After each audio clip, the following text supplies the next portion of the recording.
Hi, I'm Chef Maddy Holloway, and today we will be making candied walnuts. You can use these in salads, desserts. It's a pretty simple recipe. So I already have my walnuts in the oven already starting to toast. So you can use walnuts, almonds, hazelnuts, any type of nut you want. It's all the same process of making your candied nuts. So I have a pound of the walnuts in the oven being toasted right now. So I have a pot on the stove. I'm going to go ahead and start preheating that up to make the caramelize of the sugar. So I have it on about a medium-low heat just so that it can start warming up because I don't want to burn my sugar when I go and put it in. So I have about 5 ounces of sugar measured out, and then I also have 2 pounds of butter and a teaspoon of salt, and that'll be at the end. So once we get our pot warm, we'll be able to slowly add the sugar, and you can start to see the caramelization of the sugar. It'll start to melt in your pot, and then you'll add your walnuts in or whatever nuts you want to use, and then you'll slowly mix that all in, and then you'll be able to spread it out on your sheet tray that you baked it off in the oven with. Let it dry off or cool off for a little bit, and then you can break it up, and then you have your candied walnuts.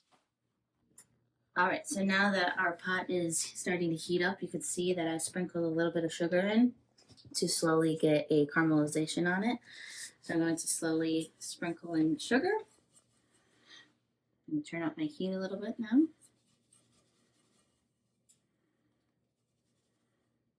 Slowly let that dissolve.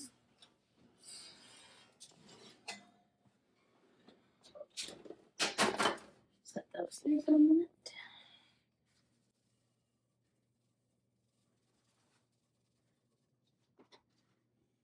Turn my heat all the way up now that I am ready.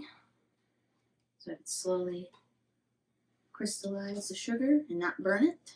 You can slowly see that it's starting to caramelize the sugar.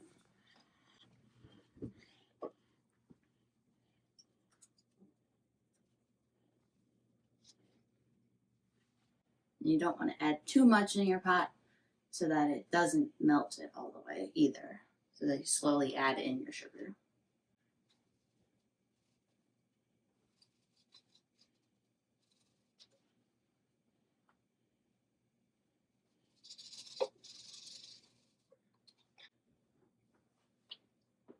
Just so that it can start melting all the way. I'm going to use my spatula here. Oops. And just so that the already melted sugar doesn't get burnt either. Let's keep it moving around.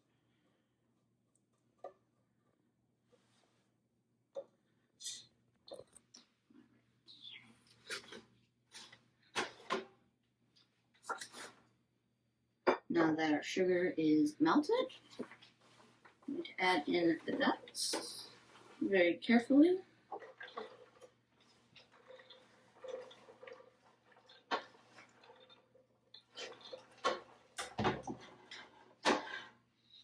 Remember to keep your pan.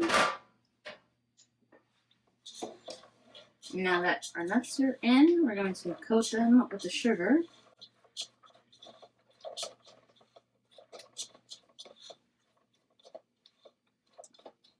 And then add in your butter and salt.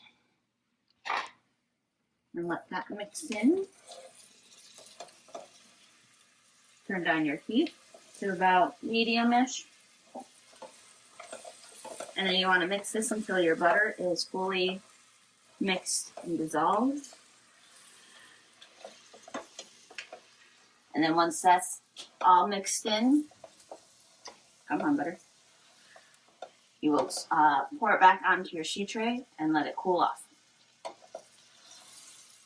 All right, so now that all of our butter and salt and everything is incorporated, it's going to look like this, a nice glossy color. We're going to pour it back onto our sheet tray with our parchment and let it sit and cool off.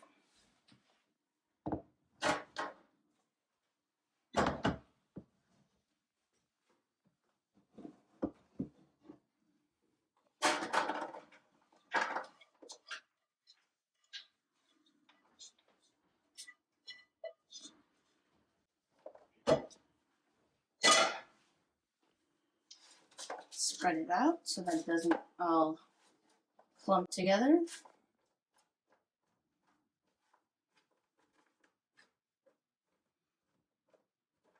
Alright. And those are your candied walnuts.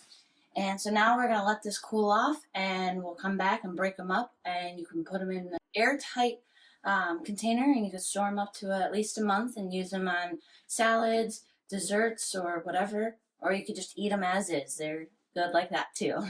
Now that our nuts are cooled, I have went and broke them up. So this is a bit of a bigger piece, so I'm going to break these up. So this is what they are going to look like. And if you want them bigger pieces, you could keep them bigger, but it's easier to eat them if they are broken up into smaller pieces. Some of them, I will say, are a bit harder to break like this. There's a bit more of the sugar, so that one you might just have to leave, but tend to look like that. And then we'll go ahead and put them in our containers and then store them up to about a month.